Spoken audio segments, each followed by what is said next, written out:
This case is absolutely bizarre, and it's one that I just had to cover because it has left so many questions unanswered. This is the disappearance of Brian Shaffer from Columbus, Ohio in 2006. On April 2006, 27-year-old Brian Shaffer left his family home in Powell, Ohio. He was going into work at Nationwide Children's Hospital, where he worked as an operating room technician. Just before leaving his house, he sent a text message to his girlfriend saying, "Hey, beautiful, just heading out the door." He then got into his car and drove to work. However, he never arrived at work, and this wasn't like him. The hospital was only a 20-minute drive from his house, and he had never been late for work. After he failed to show up, his boss called his cell phone, but the call went straight to voicemail. They tried calling again, but it went to voicemail again. And they also noticed that his answering machine was turned off, which was unusual. So his boss called his family, who then started to become very worried. At around 9:30 p.m., his family filed a missing persons report, and the police began to search for him. By this point, they were growing increasingly concerned as he had left his cell phone and wallet behind at his home. They knew there had been no accident, as they would have found his car abandoned somewhere. It just seemed like he had vanished into thin air. Brian's father, Tim Shaffer, said, "It's not like Brian to take time off without telling somebody or to leave his cell phone behind. If he didn't show up for work, he would call in sick. That's just the kind of person he was." His family and friends grew increasingly desperate as the days went by, and still there was no sign of Brian. A massive search was conducted with hundreds of volunteers scouring parks and woods for any sign of him. But after a week, the search came up with nothing. There were no signs of Brian anywhere. The police interviewed everyone close to Brian to try and figure out what may have happened. They spoke to his family, friends, colleagues, and his ex-wife. They also searched his home and his car, but nothing was out of place. They even brought in a psychologist to see if perhaps he had taken his own life. But because they had found no body, they couldn't rule that out. 2 months after he disappeared, a fisherman found his car in Quarry Lake in Lincoln County. It was partially submerged, but mostly intact. However, there was no sign of Brian anywhere. The police towed the car away and began processing it for evidence. It took several weeks for them to finally release the car back to his family, who were understandably shocked to receive it in such a bad state.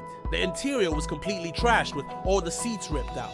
The windows were smashed and there was graffiti sprayed all over it. It was clear that whoever had damaged the car had meant to do so.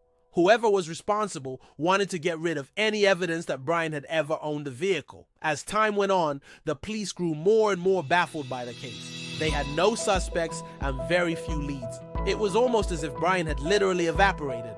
In 2017, 6 years after he disappeared, the FBI released a statement saying that they believed foul play was involved in his disappearance. They said that they believed he had been murdered, but his body had never been found. The FBI even offered a $50,000 reward for any information leading to his body being found. But despite the reward, nobody came forward and the case went cold once again. The Shaffer family refused to give up though. Every year they held vigils in his memory and appealed for someone to come forward with information. Finally, in 2021, 5 years after the FBI had gotten involved, the case appeared to take a major breakthrough. A man known only as John contacted the police. He told them that he had information about what happened to Brian and that he knew where his body could be found. The police were cautious but followed up on every lead that he gave them. Unfortunately, none of these led to Brian's body, and it seemed like another dead end.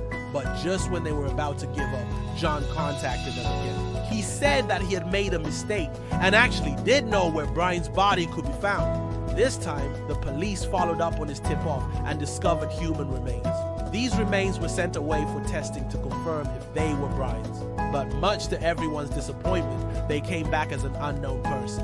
Although the police did say that it could possibly be because Brian's body had decomposed so much. This was devastating news for the family, who had hoped that finally they would be able to lay him to rest. However, his sister, Carrie, said that she would never give up hope. She said, "We'll keep searching until we find him. We won't stop until we bring him home." I have to admit, I found this case really strange. I understand why the police believe that foul play was involved, as Brian was a very responsible person who would never miss work. Plus, someone had clearly tried very hard to cover up whatever happened to him. But there are so many unanswered questions. Why did whoever killed him damage his car so badly? Why did they leave his body in a quarry? And how did Brian get from his home to the quarry without his car? And why did John first say that he knew where his body was and then retract his statement? And if he did know where the body was, why did he lead the police to the wrong place? Unfortunately, we may never get the answers to these questions. And although I hope that Brian's body is eventually found, I don't think it ever will be. This case is now over 16 years old, and most of the people who might have information are either dead or have moved away. Witnesses will have forgotten what they saw, and the prime suspects will have gotten away with murder. But what do you think happened to Brian? Let me know in the comments below. And as always, thank you for watching.